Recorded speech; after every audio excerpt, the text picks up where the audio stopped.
I think we can start off. So let me just introduce to you your teacher or the presenter for the day. I don't know whether you can see him.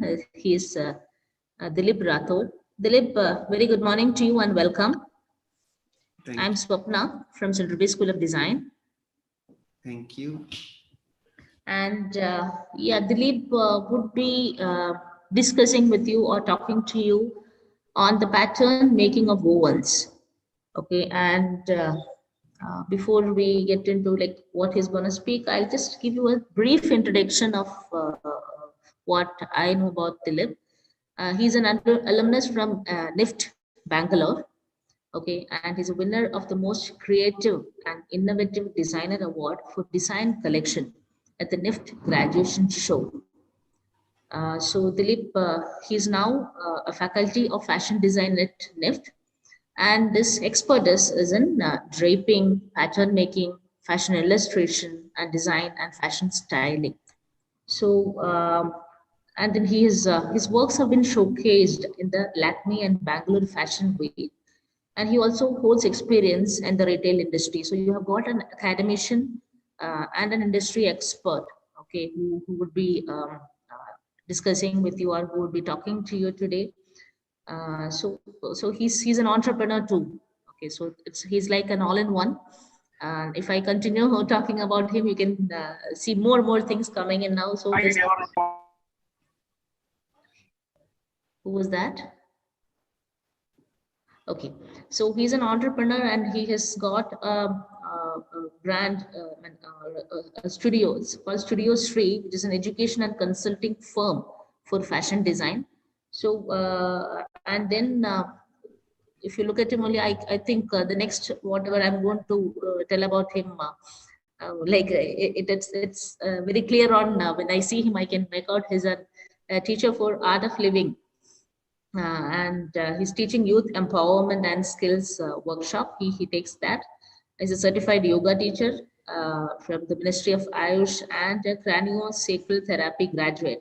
I think Dilip has to tell me like what does he do there, or what is that? But it says that he helps in to people to heal from deep stress and stubborn pain with his magical touch. So he's like a versatile personality, dynamic person. And today, yes, what he's going to discuss with you is on it's on pattern making basically. Okay, so it will help you to get familiar with the technical aspects of pattern making, and it also will make you understand the rules of in order to break them to get creative. So the role of grain and patterns, 2D pattern to 3D product, to the use of darts, pleats, tucks, gathers, and panels. And you will get an overview of the principles of geometry for flat patterns for the female body. So this is going to be okay. Here's the name of the talk is also it's a very fancy one. It says rigid or fluid. So we have to decide, okay, what it has to be, whether it has to be rigid or it has to be fluid. And so everywhere there is a what do you say, a dynamism which I can see. So Dilip, with this small intro, I'm presenting. I mean, this is our students, the freshers, aspiring fashion designers of tomorrow. The fresher students of Central Bay School of Design this year intake. Okay, so they all their classes have started. A few of the orientation sessions also they have attended, and pattern making. I think the basics they are learning now. So over to you. You can yeah, take over. Thank you. Thank you so much, ma'am, for such an elaborate introduction. Yes, I do many things, but teaching is my passion. And everything revolves around teaching, and everything helps me to be a better teacher. So, whatever I'm doing, whether teaching yoga or being a therapist, eventually it helps me being a better teacher, a better designer. So, uh, with that, I think we'll move ahead. I will share a screen presentation and we will see some the data from the presentation. So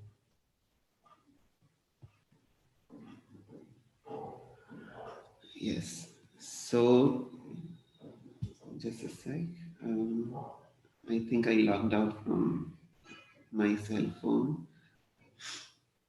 So today's topic is pattern making, rigid or fluid.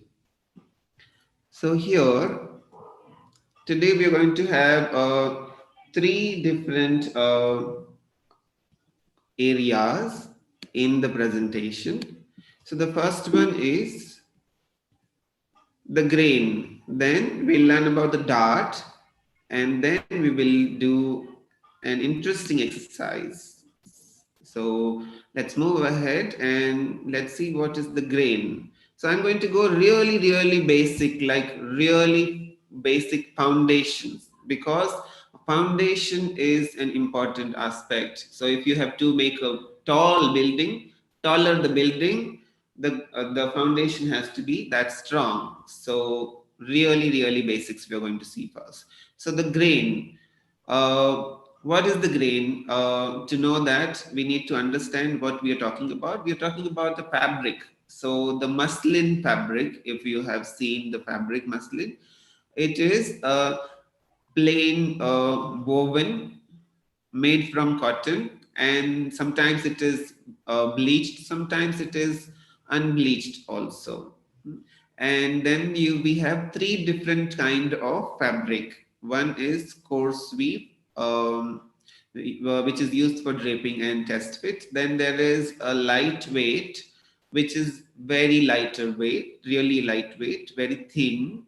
And then there is a heavyweight, which is used for structured garments. So here is the small, a little photo of the muslin fabric and the edge.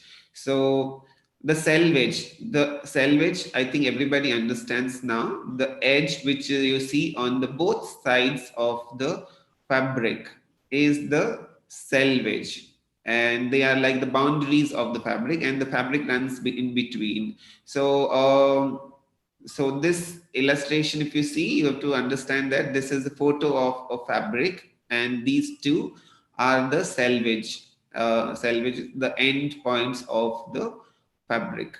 So here in a fabric, you would see a selvage both the sides, and then the width is fixed, and the length can just go on and on depending on the weave. So width is fixed, it is between one selvage to another one.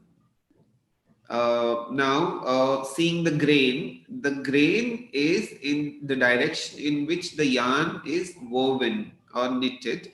In terms of woven, we say it is a grain. So the fabric is woven like this vertically. First the warp is put, and then the weft is put horizontally. We are going to see some video now to understand what is a grain. So understanding the fabric is very important to understand the grain. So the warp, which is the one yarn which is vertically here, we need to see, is put first, and then another yarn which goes in between the warp is called the weft. That's how the fabric is made, and wherever it is taking a turn or ending, those are the thicker edges or selvage. Another illustration that this is how the fabric looks like, a plain weave. So the warp is vertical, weft is horizontal. For our understanding, we are going to keep it like that. And so you can see that warp is cut over here. That means you can have a length of warp, and weft is taking a turn. That means the weft is defined in the boundaries. That means, what does this mean? That the fabric has a direction. You cannot use the fabric anyhow. Warp is a different aspect, weft is a different aspect. So the fabric has a direction. the first learning of about the grain. Then the next is how this fabric is made will help us to use the fabric intelligently. So if you've seen the looms, first these yarns are put in the loom. They are the warp yarns. So if you can see, it is really straight. So the warp is really stretched. There is a weight which is put, and that's why it goes straight. So it has been stretched to its maximum capacity almost. So the warp is already stretched when the fabric is going to be woven. Now the weft goes in between these lines, and that's how it creates the fabric. Let's see a small video for even better understanding.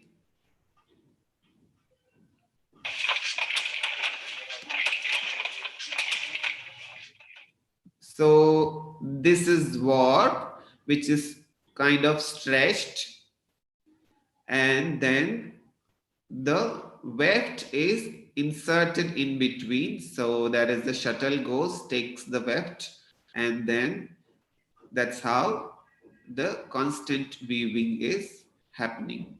So I want you to see which one is more stretched and which one is more relaxed, warp or weft. So yeah, a closer look. Which one is more relaxed? Which one is more stressed or stretched or tensed? So now, if you see the fabric closely, this is the cross section of the fabric which we saw just now. The fabric being woven, a plain weave.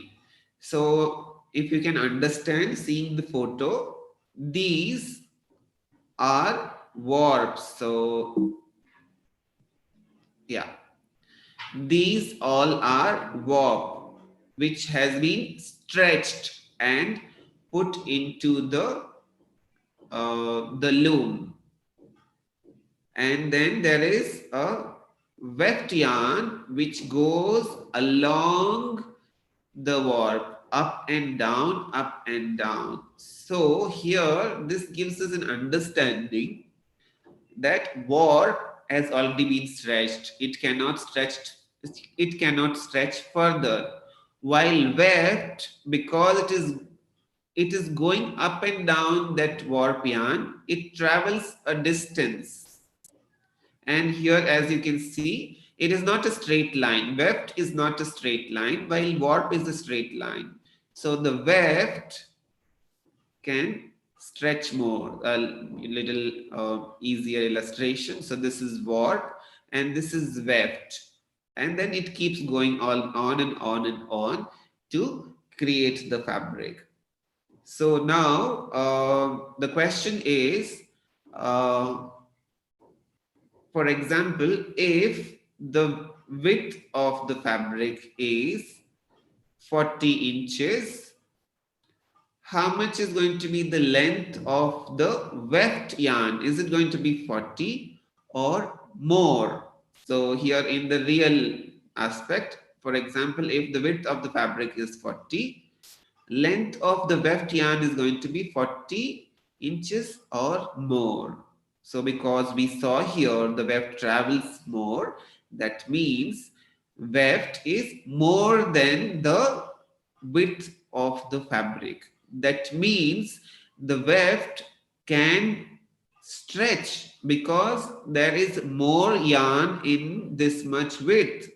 So if it is 40 inches, probably few millimeters, even though it is negligible, even though it is very, very less compared to the fabric width, still there is little scope that this curvature can go slightly straightened. So if you pull this both the side, there are chances that it can be pulled and the curve can go little flatter. So that means the weft can stretch and the warp cannot stretch compared to the weft. Why? Because the warp is put first in the loom and it is already been stretched, and especially weights are put so that the warp stays straight. So when the warp is straight, cannot stretch, weft is curvy, can stretch, that gives us an idea in which direction the fabric will have more stretchability. Means the fabric can stretch horizontally slightly, vertically not at all. So here you can see little another photo. Again, if this is the width, the weft is going up and down and covering more length in the 40. Another photo so that you get better idea. The warp is cannot stretch. Weft can actually stretch. So now coming back to the grain. So if this is the fabric, this is the vertical lines are warp. If there are horizontal lines, there are weft. So a pattern, this I think if you can understand, this is a pattern of the front of the woman's top. So if the pattern is put like this, where the front or the vertical lines, the vertical aspect of the pattern is matching the warp. So we know now that these vertical lines are warp. If it is in line with warp, then this is one kind of grain.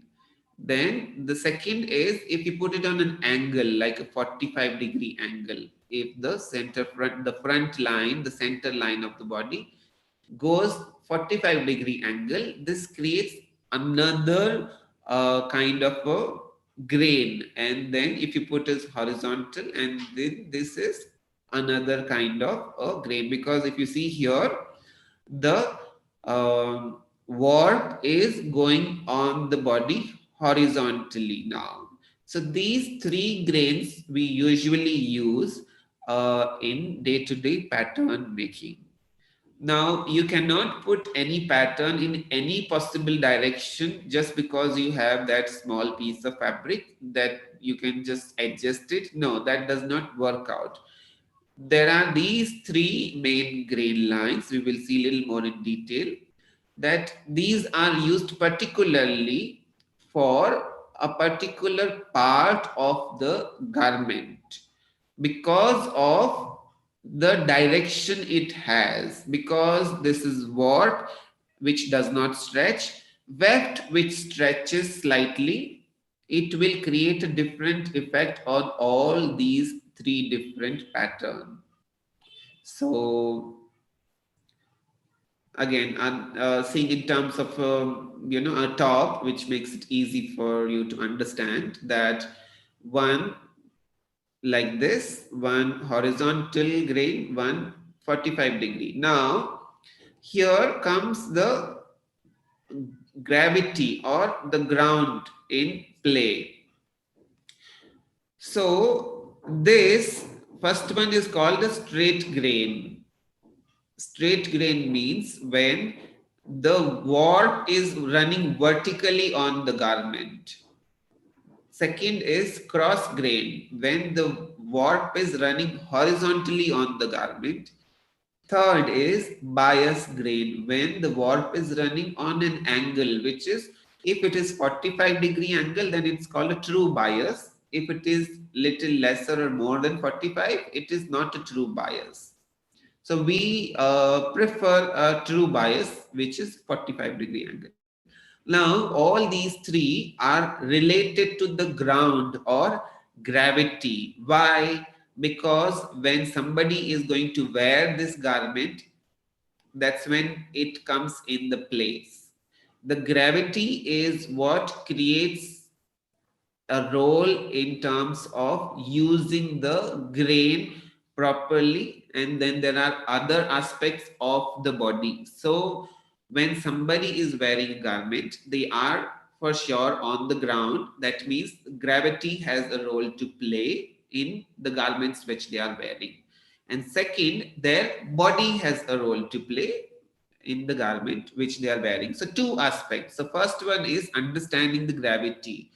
Why? Because the gravity pulls things down. So here, if you see this one, the warp will have the gravitational pull, but if you see, the warp cannot stretch. So it will not stretch down. The cross grain, the gravity has slight effect on the weft, because weft is vertical over here. Now, if the garment is very short, the gravity will not play a role, only the body will play a role in fitting. But if the garment is really long, then the gravitational force will have an impact on the weft grain and it will modify the fall. And then the third one here, the gravitational pull is in an angle over here. So this we will see in separate slide. Now, so here stretchability we already saw. In the first one, always remember there is a ground down. With respect to that, you are seeing the grain. The fabric is hanging vertically, horizontally on an angle on the body. So stretchability, this first scenario, the horizontal stretchability, uh, the horizontal stretchability is little bit because it's the weft grain. Vertically the fabric cannot stretch because warp cannot stretch. Here in the second one, horizontal, the fabric cannot stretch because it's the warp direction. Vertical, it can stretch slightly. And on the third one, bias, which is on an angle, it can stretch horizontally as well as vertically. So these three are three different aspects of using the fabric.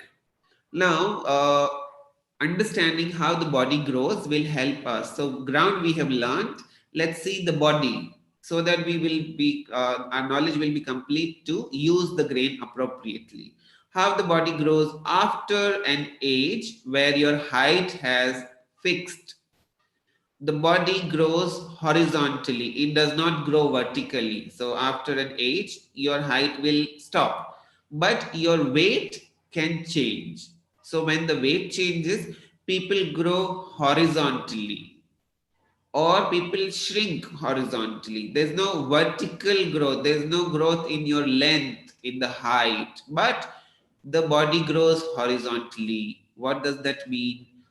Having the grain of the fabric on this top, having a grain which can stretch horizontally is going to help us uh, in the direction of the body growth. So if the fabric stretches horizontally, it is more comfortable. If people are gaining weight, it will be still okay to wear. Now, second aspect, very subtle but important when it comes to wearing fitted garments. So, really fitted garments. So, when we breathe in, our lungs expand. And if you see the horizontally, the body width is growing. There is an expansion horizontally. When you exhale, there is a contraction. So again, here you see every moment you're breathing in and out, the body is expanding horizontally. That means a stretch required horizontally again, not vertically comparatively. A horizontal stretch required in the fabric if you're wearing a fitted top. And the third one about the arms or the sleeve which you have on the garment. So this is just a little exaggerated version of that. That what happens when you do a workout, the bicep grows in the width. But day-to-day life, when we are moving things, even if we are picking a bottle of water, the similar movement happens, and the biceps, there is an expansion here, the horizontal expansion. So this gives an idea that on the sleeve there should be a grain which should expand horizontally. So seeing all these three aspects, we understand the suitable grain for the fabric is where it can expand horizontally, and horizontally.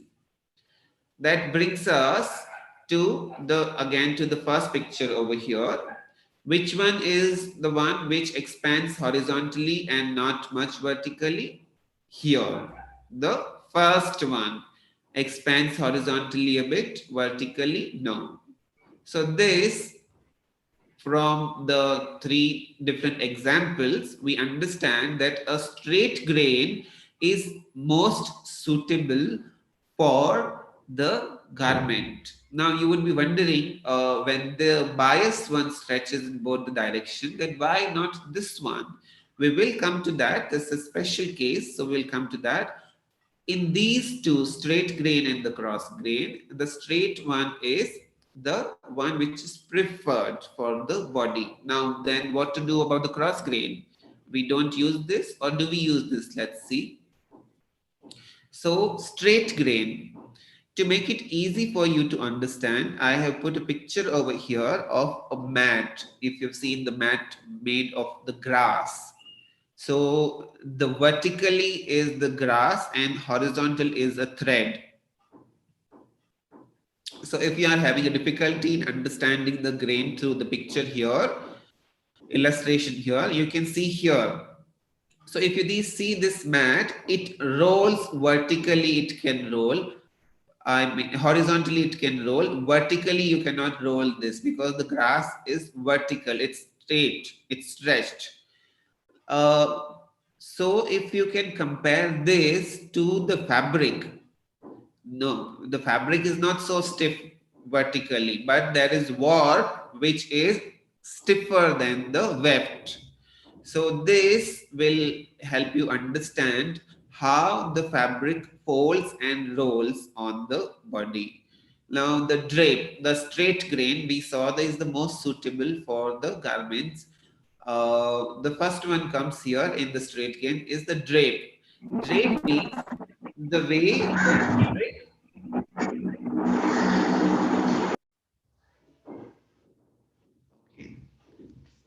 So the way the fabric rolls on the body is the drape. The way the fabric sits on the body, flows on the body is the drape. Now, if you see this aspect, this mat can roll around the body comfortably. It cannot roll vertically. Similarly, the fabric over here, warp is straight and stretched vertically, and the weft is horizontal. So the weft can actually take a shape of the body and it can roll around the body, because if you remember, weft is not straight, weft is slightly curvy. It's little going up and down in the curve. That means it gives this an opportunity to shape it according to the body curves horizontally. The second is the stretch. Stretches according to the body requirement. We saw through the picture that this grain stretches according to the requirement of the body. Then the next is the fall. Fall is related to ground or the gravity. Fall means the way actually fabric falls down. Now the fabric falls down because of the gravity. Now this one, because it does not stretch vertically when you put a fabric and make a garment with this grain, it will not stretch vertically, which is a good thing for the garment because it will not get distorted. So the garment will not go out of the shape, even if a garment is a floor length garment, if it is done on a vertical grain. Even though there is a gravity, there's a lot of weight in the garment, it will not sag down. So that is the quality of this particular grain. And let's see some examples. So uses of straight grain. So there is a small picture on the body form that this vertical warp is the straight grain. It really helps when you have some gathers, use of straight grain, or a top which is a little loose top or even a fitted top.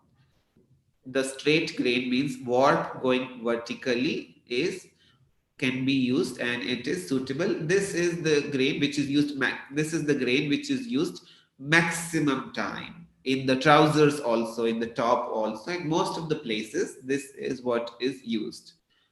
Now coming to the second one, cross grain. Now what happens if you cut a garment on the cross grain? Means you put your pattern in such a way where the warp runs horizontally, weft runs vertically.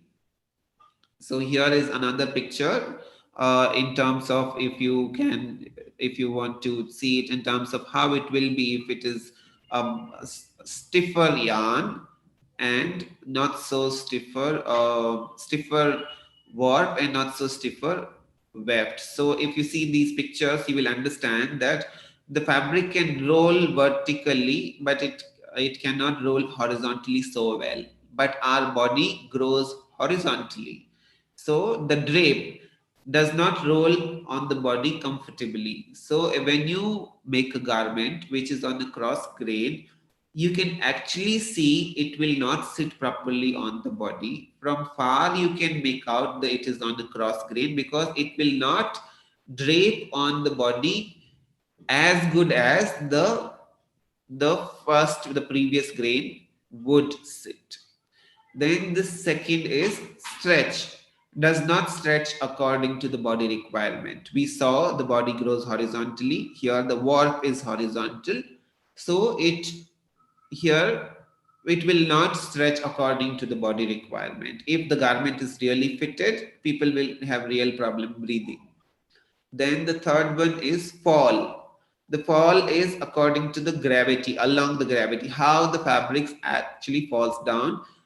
It stretches vertically because the weft is vertical. Because the weft is vertical, it stretches vertically. Thus, the garment may sag down. If it is a small top, it will not sag down. But if it is a floor length or a longer length garment, there are chances that it may sag down and the garment may go out of the shape. So now what to do? Where to use this particular grain?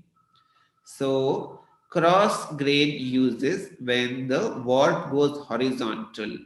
There's no horizontal stretchability, vertically a bit. That means we need to see what is the strength of this grain.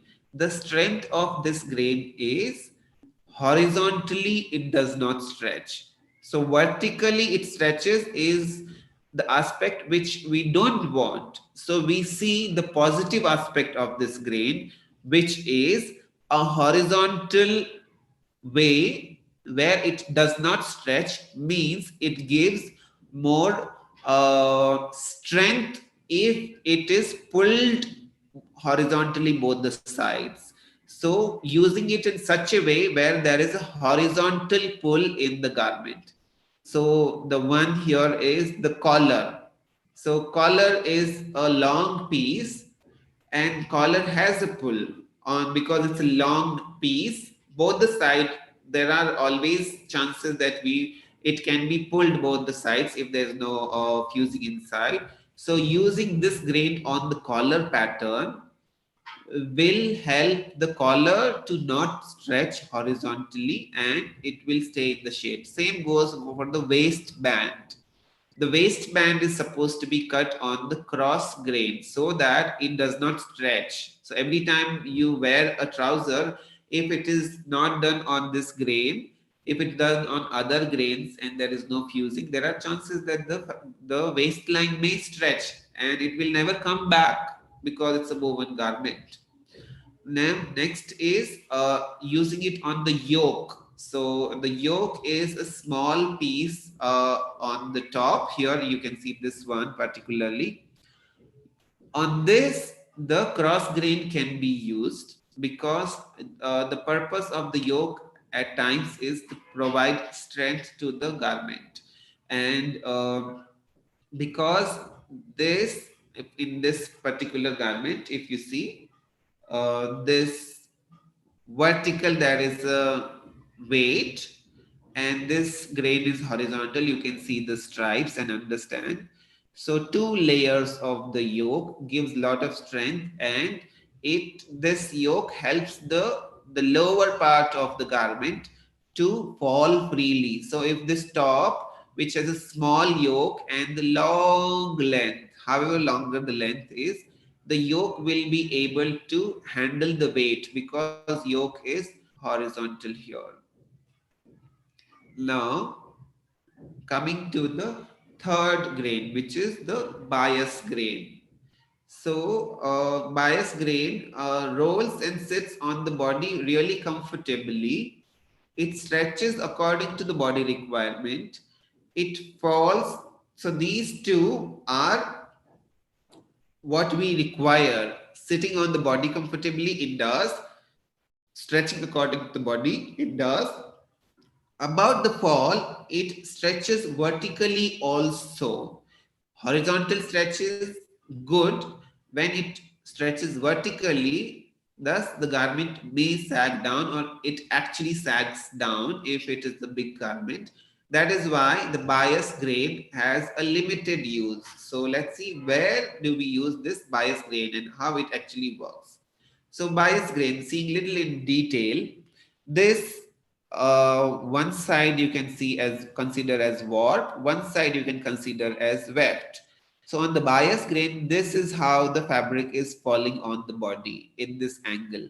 So if there is a pull on horizontal both the side, if for example if you are having a top and you pull it horizontally, this is how it is going to stretch and provide the stretch. So there is little gap in between here, you can see, and these gaps, they change, and there is because of the pull, horizontal pull, and the fabric distorts in order to give the fit. So if it is a fitted blouse, this is how it's going to stretch and fit on the body. Now, so here we understand that if there is a garment which is fitted, this grain can actually support the fit. The second here is, if this is pulled vertically, that happens usually when because of the gravity, and also when you are wearing a garment, probably if you're wearing a shirt, that is good enough for this force, because if you are just adjusting your garment also, there can be a pull down, and because of that, this is what happens, the fabric gets a little distorted and it goes longer in the length. That means even though garment is made, it the length may go longer. Specifically, if the whole garment is a non-bias grain, the whole garment may go longer, like the skirts. But if it is, that is perfectly fine. But if it is a garment which is combination of straight grain and the cross bias grain, so there it will have a problem. So here let's see this small video. If you can just relate to the previous picture, this is how, if there is a vertical pull, this is what happens to the yarns. This is really exaggerated video. If there is a force horizontally, this is how it moves. So the fabric can stretch and compress in horizontal and vertical direction both when there is a bias grain. Horizontal stretch happens because of the body, vertical stretch happens because of the ground. We learned there are these two aspects, body and the ground. Then the uses of bias grain when the warp is on a 45-degree angle. So here again we use the grain according to its strength. What is the strength? It stretches. So it is used in finishings. So finishings which are round necks. So big round necks or pipings, all of these are round.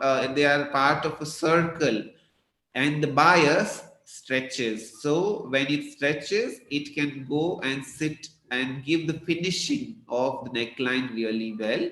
There is another garment over here. You can see that there is a straight grain and there is a bias grain also along here. Now, if you see these two parts, the straight grain will remain the same in length, While the bias grain, if you pull it down here, it will stretch. And there are chances that it might not go back to the length. So because of this reason, when the skirts are made, the big skirts or the lehengas are made, there is automatically straight grain, cross grain, bias grain happening in the garment everywhere because it's a huge fabric. So the skirt are put on the dress form, on the body form for 24 hours so that because of the force of the gravity, wherever the grain is biased on the skirt, it can sag down, and after that, once it has sagged down as much as it wants to according to the gravity, then the hemline is chopped. That is when the horizontal length of the garment is created after 24 hours, because the gravity, it may sag down. If you don't do so and you finish the garment just after cutting, there are chances it will sag down later on, and then it will create an uneven hemline. So that is not going to be good. So this is the you have to be careful while using the grain on the garment, but you can comfortably use the bias grain on the areas where it requires uh, circles, it when it requires curves. So that is about the bias grain. So I think we've spoken a lot. So little break time before we move ahead. We have just few more slides, just 4 or 5 more slides, and the break time. Let's see a small video just to refresh. Hey, Phil, maybe you can keep to yourself here. Do some harmless sunbathing. Oh, no. Phil!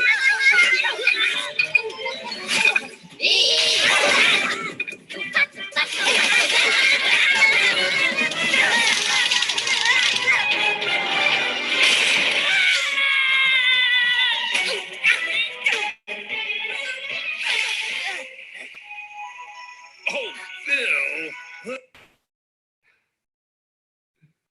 Okay,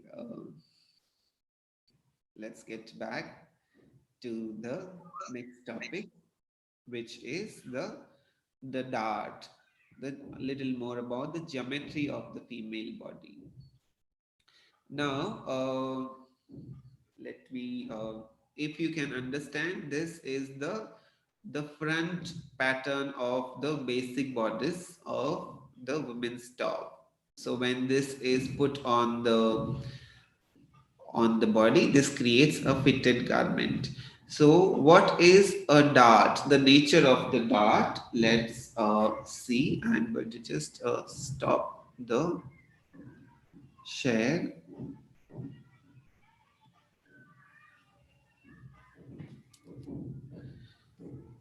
So if I can be spotlighted, I think that would help students. Okay, I'm on the spotlight. Okay, so this, for example, this is the body and this is the fabric. Just for the convenience, this is the body. Body is 3D. The fabric is 2D.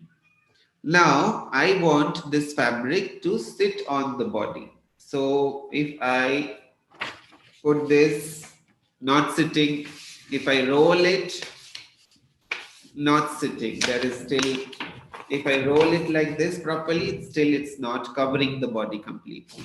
So what can I do? I take this, and if I just cover it like this, now the body has been covered. So in order to make this fabric fit onto the body, what has happened to the fabric? Let's see here. Let me take it out. And so if you see this,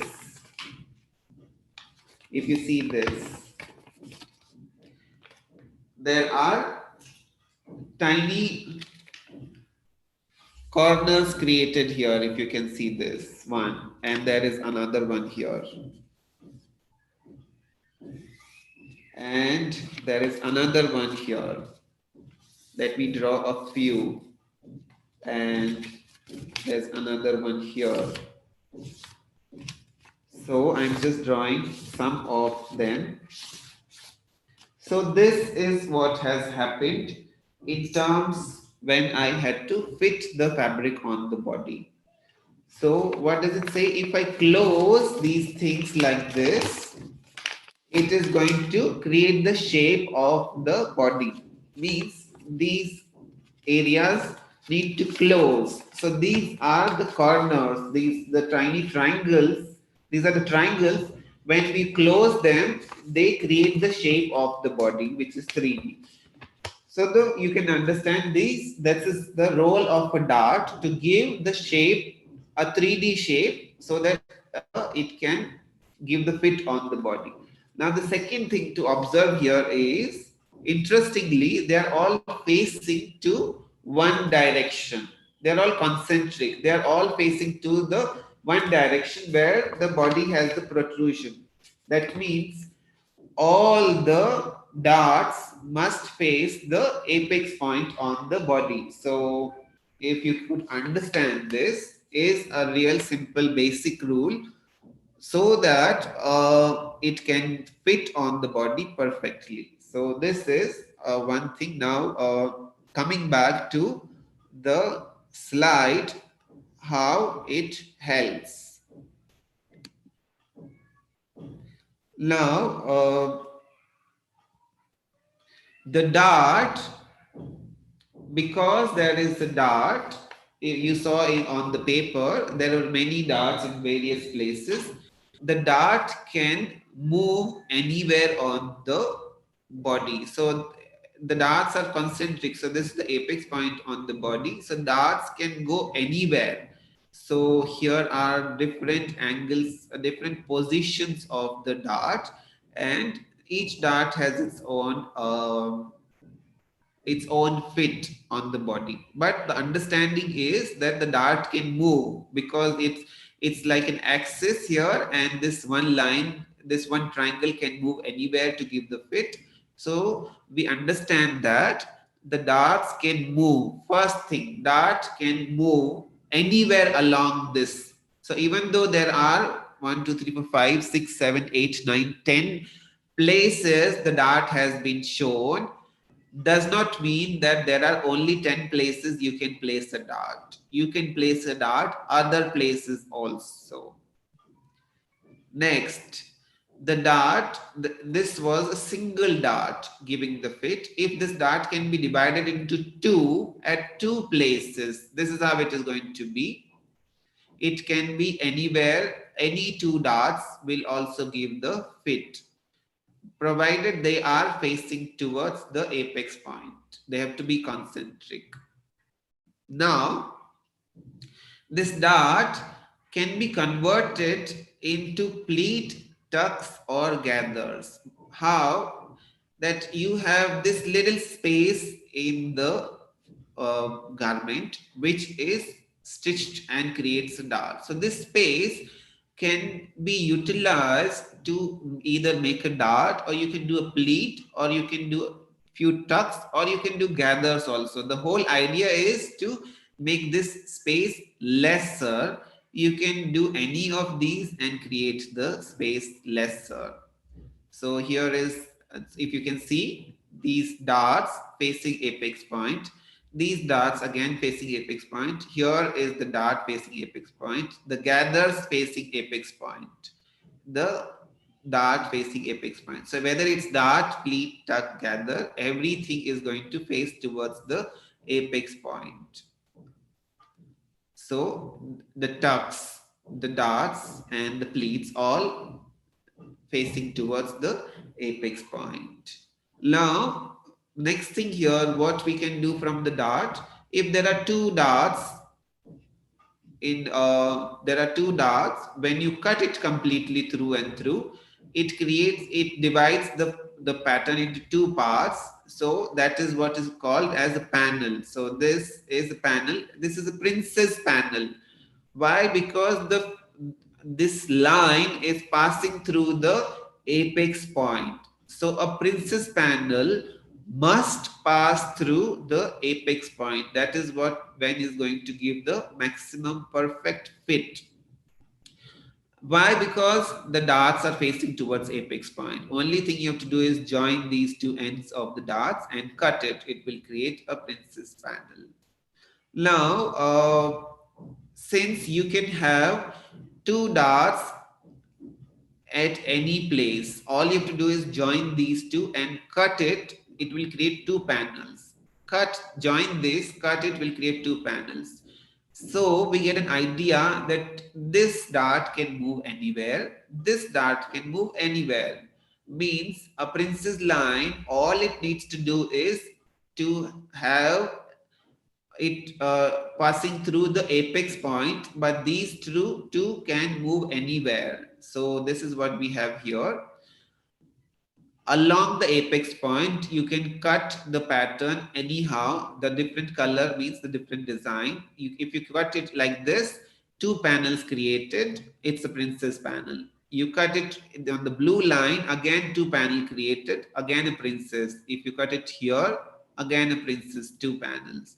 Even this, if it is passing through the apex point, which is here, creates two panel, one here, is a princess panel. Passing through the apex point, this one is also a princess panel. One side this, one side this. And then this is also princess panel. This is also princess panel. Like this, you can have infinite possibilities of creating a princess panel design, because the darts can move anywhere and you can do styling. Only thing is they have to pass through the apex point. So here you can understand a little more what we just now saw. Just cutting it along this line, this becomes one panel, this is one panel, or this, or this. All is princess panel as long as it is passing through apex point. And another thing is, once you have made the panel, there will be no dart. Princess panel means no darts. See, there are no darts here on the body. Princess panel means no dart, because dart is supposed to give you fit. Here the princess panel is giving the fit.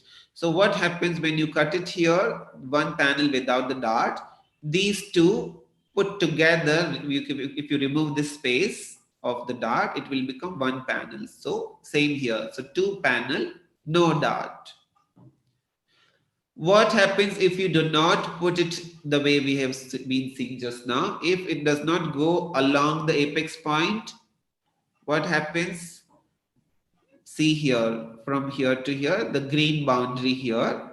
This will be one panel, and the second part will be these two pieces can be put together and it can be one pattern. But what about this pattern? It will still have a tiny dart over here, which you will have to consider. You cannot neglect it. So again, there will be a dart formation in the panel if it is not passing through the princess panel. That is used at times when there is a specific design requirement. This can be used. Otherwise, we use the princess panel for the best fit. Now, that gives an idea. We've seen many designs already. There are some more. That only thing is the panel has to pass through the apex points and you can make it fitted. So this line is passing through apex point and giving the fit. This line is passing through apex point, giving the fit. So you can have infinite designs. All it has to do is passing through the apex point for the princess panel. So this gives an idea is the pattern making is fluid. It is not solid. Now, because the fabric is alive, just like your body, the fabric is alive. The body has some restrictions. You know, you can bend front more, you cannot bend back much. You cannot bend to the sides so much. So body has restrictions, but still the body can move in every direction according to requirement. Similarly, the fabric has some rules which we saw in the grain part, but it can also move according to the requirement. So it is all about the how is the requirement of the garment on the body. That is how you can mold the fabric. You can put the style lines, the princess lines and darts wherever required. So understanding that dart must face apex point, princess panel must pass through apex point. When you know these two rules, you can do anything when it comes to putting the dart, pleat, tuck, gather, panel. They can be put in any particular way, anywhere. All you have to do is follow these two guidelines. So understanding that this is the rule and this is how I can modify it. So through appropriate pattern making and designing, we are providing experience, not just the product. If you remember, when you go to shop, when you wear some garment, try them on, just because it is well fitted, you don't buy it. It is not about only fit. You have to like the garment. It should suit your body. It should suit, the color should suit you. You should feel good. It should have a feel good factor. So, as the product, we are not providing only a product. We are giving an experience to the person who is going to wear that garment. So understanding this is very, very important. This is where, as a designer, we need to understand. We should not just think that, okay, the garment is well fitted, that's all. It's perfectly constructed, that's all. Those two aspects are very important. Equally important is whether the person will be able to wear it comfortably and be happy about it. These are also important part aspect. So enough of talking, and now it's time for the awareness exercise. So I would want everybody to, so just now we saw it is about the experience and not just the product. So let's have little experience. So it would be great that all the listeners here or also on YouTube, if you can put your phone aside on silent mode and just sit for 2-3 minutes comfortably, and if you feel like, if you close your eyes, it would be even better. So everybody can sit comfortably for next 3 minutes. We are not going to do anything, and we are going to just experience. Close your eyes, sit comfortably, breathe in and breathe out. Another deep breath in and exhale. Relax your body.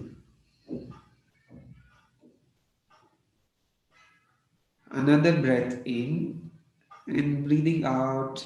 Feel as if you are dropping your weight on the floor, on the chair where you're sitting. Become aware of the floor under your feet or the chair under your buttocks. Become aware that you're sitting on the floor.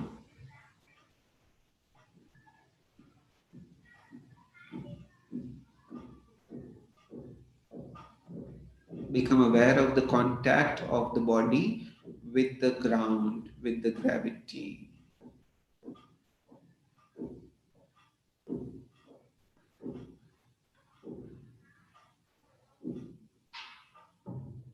Now, mentally draw an outline all around your body. Draw an outline all around your body mindfully. Trace your body boundary as if you're drawing a line with the chalk all around your body.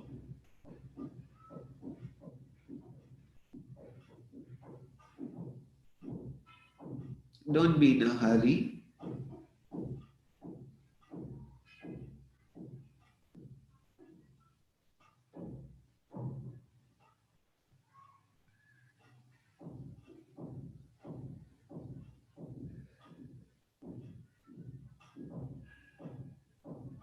Now, once you have done that, become aware of your skin.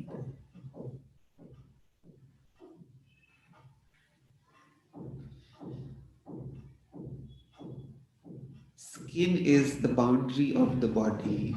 Become aware of the skin. Run through the skin.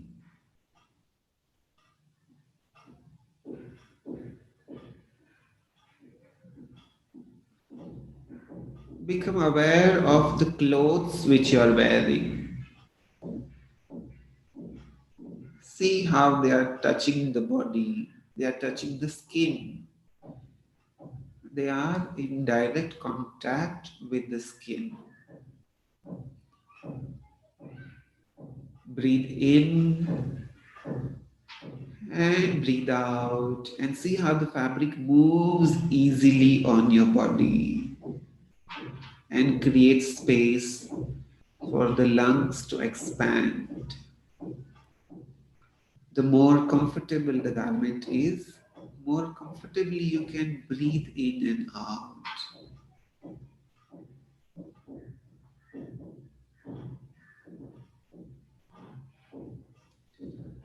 Now remember the process of making the fabric.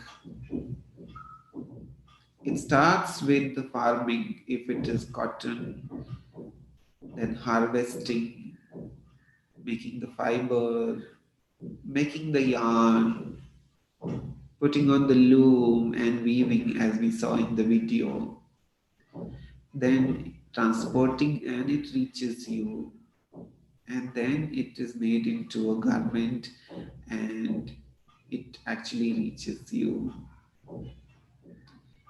Each square inch of the fabric has reached you after a lot of hard work, a lot of hard work by many, many people. That's why treat the fabric with respect and reverence. Fabric is alive, it flows, it moves along the body, it falls on the body, it drapes on the body. It's not a stone, fabric is alive. Fabric is your second skin. It's like a second skin. It molds itself according to the contours of the body. It makes you feel safe.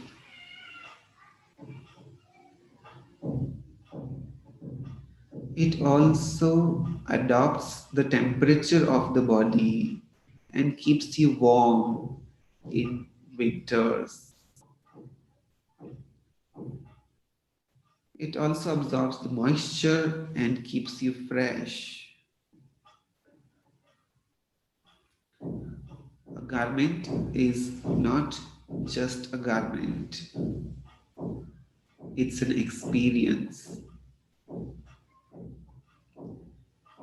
Be grateful for every garment which you have received, which you have in your wardrobe. Whether you like it, you don't like it, you wear it, you don't wear it. A garment is going to provide you all this.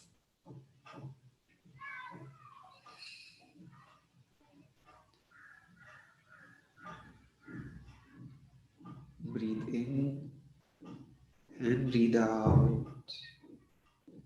And gently become aware of your body. Become aware of your surroundings. And you may open your eyes whenever you feel like.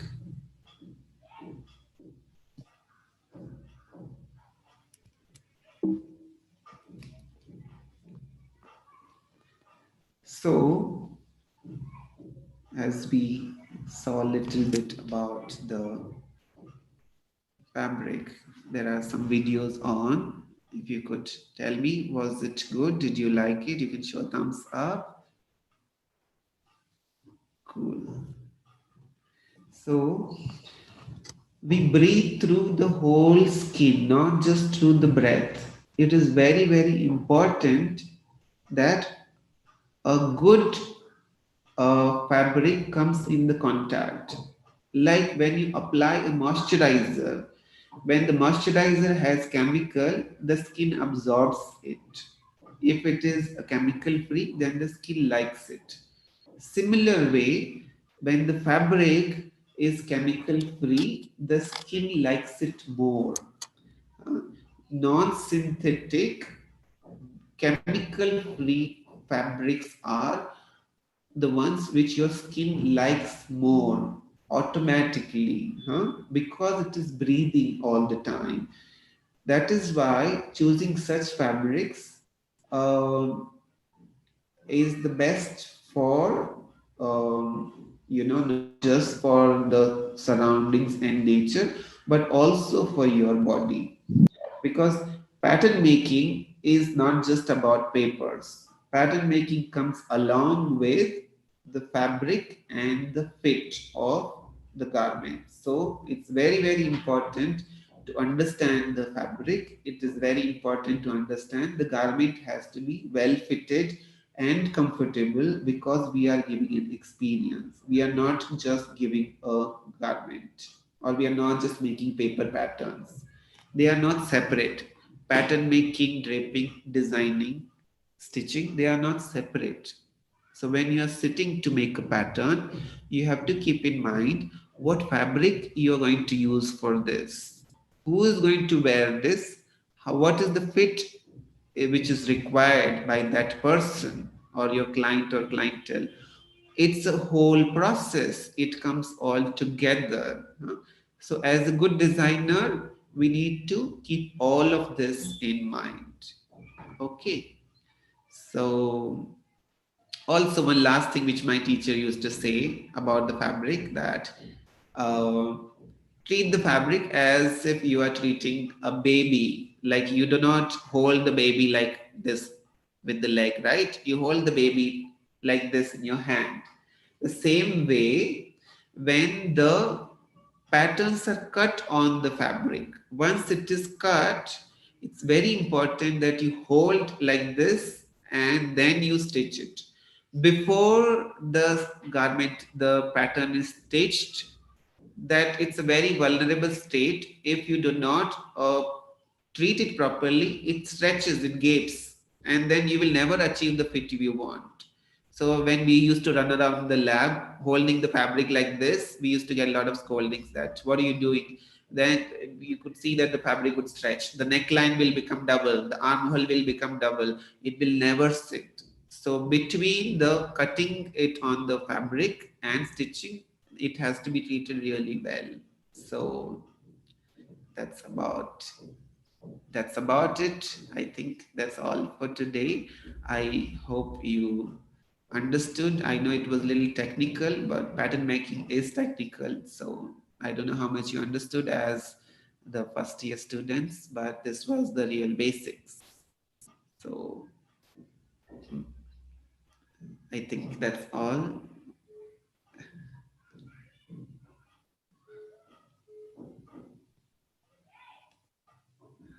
Any question if anybody has?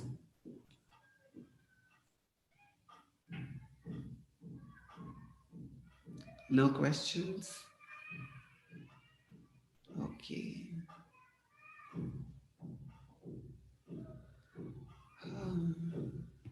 Yeah,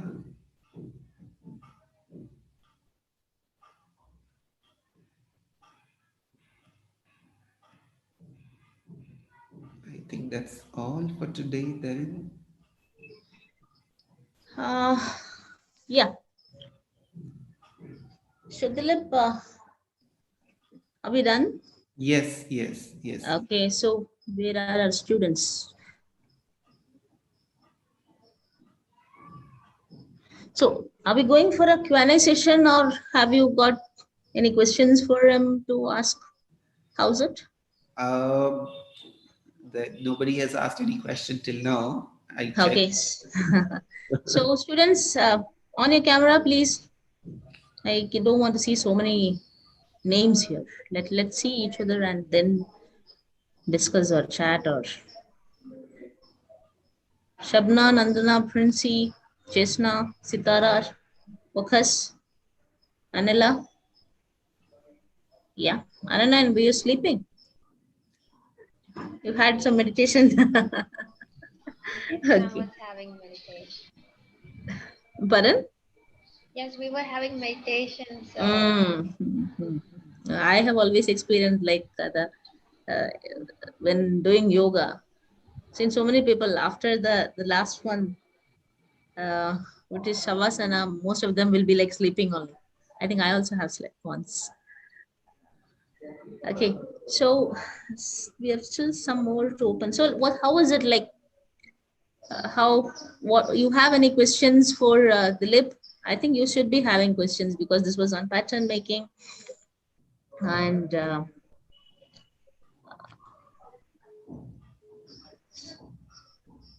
so how was the class?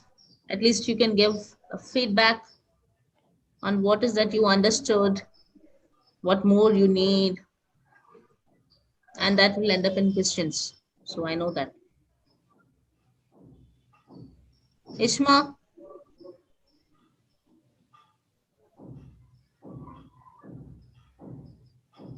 yeah, Ishma, what do you say?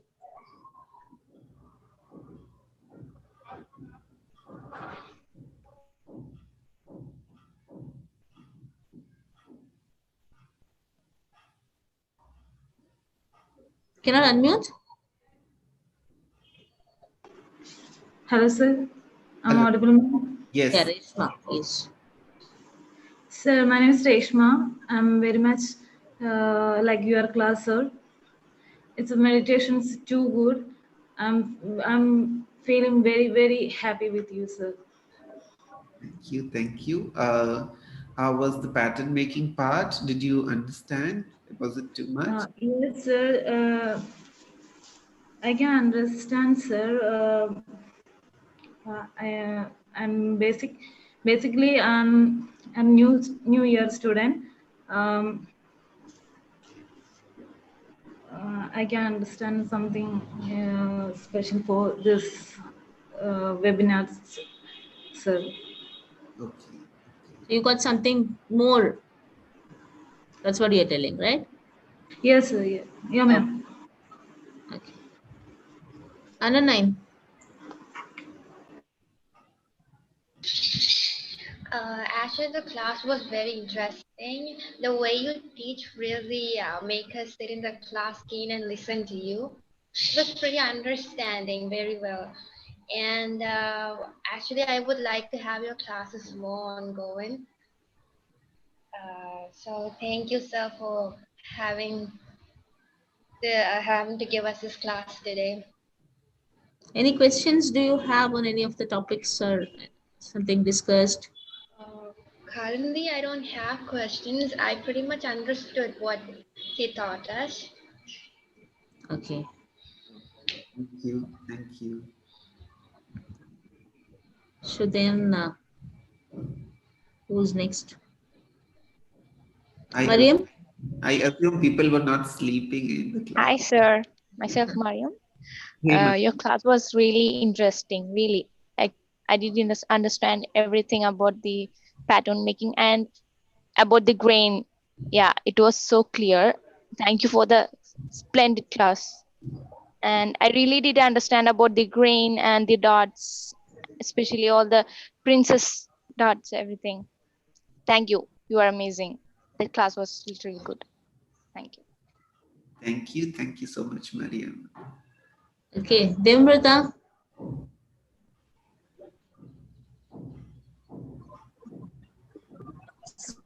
I really liked your class. It was really interesting, and I understood everything that you taught. Pattern making was really really good. I understood. And the meditation part was also amazing. Thank you for this class. Thank you. Dilip, what happened now after the class? The meditation part, like they are all in a very calm, cool mindset now. Okay, and there are no questions coming up because of that. All are like, yes, I think you did something. You can say that, sir, we understood everything of what you taught, and we don't have any questions for you. Completely heal them all. Sorry, I couldn't attend the meditation session because I was having a meeting in between here. I think I also should have been through there with the class, but yes, I will go through again. So then who else want to speak? Cinderella, you there?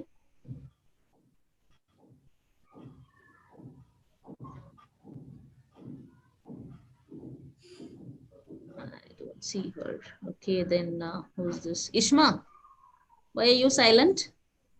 No, ma'am, I have some network issues. You're audible, you're clear, you can speak. Okay, ma'am. I really enjoyed this class. And the meditation section is very good. Thank you, sir. Thank you. Thank you. So Dilip, is it something which they need to follow? I mean, they can continue doing? All of them Yes. enjoyed the meditation part. Oh, this was actually kind of a meditation, kind of an awareness exercise we do in the therapy also. They can do. I mean, there's something which this is a technique where if you are feeling really stressed out and you don't know what to do, your brain is not working or really anxious. And there is a simple technique which all of you can follow that we did today. First is becoming aware. It's called the grounding technique in the therapy. There are various therapies. It's called grounding because when you are stressed out, your mind is like everywhere. So when you bring your awareness to the body, it really grounds the mind. So first we do is becoming aware of the weight, becoming aware of the floor under your ground, under your body. So first is weight, then second you become aware of, you draw an outline around your body. So it tells you again that this is my body. Then you become aware of your skin. Then it tells even more that, okay, this is me, this is the body.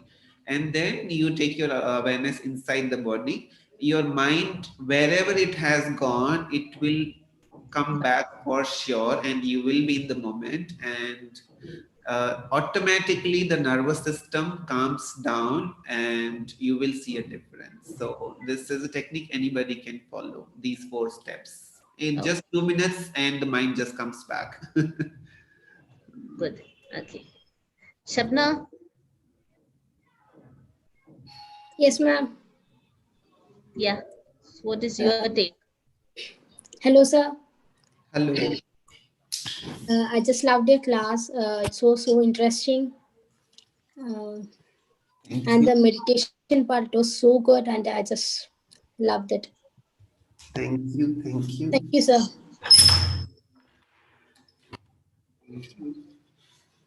So anyone else wants to share or ask anything? Anantu, yeah? Who's it? Anantu? Somebody spoke now. Who was it?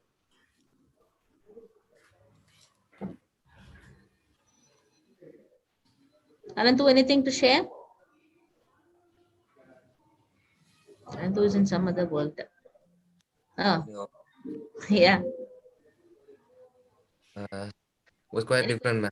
That class was quite different, and I really liked it. I need to Okay. know only one thing, like dart, about the dart. I need to know about little more about dart, the dart. Dilip, so there's a question for you. Yes, ma'am. I'm sorry, I just had some guest. Yes, Okay. I'm here. I'm sorry if you can repeat the question. So, could you please say something more about dart? Something more about the dart. Okay. Yeah. We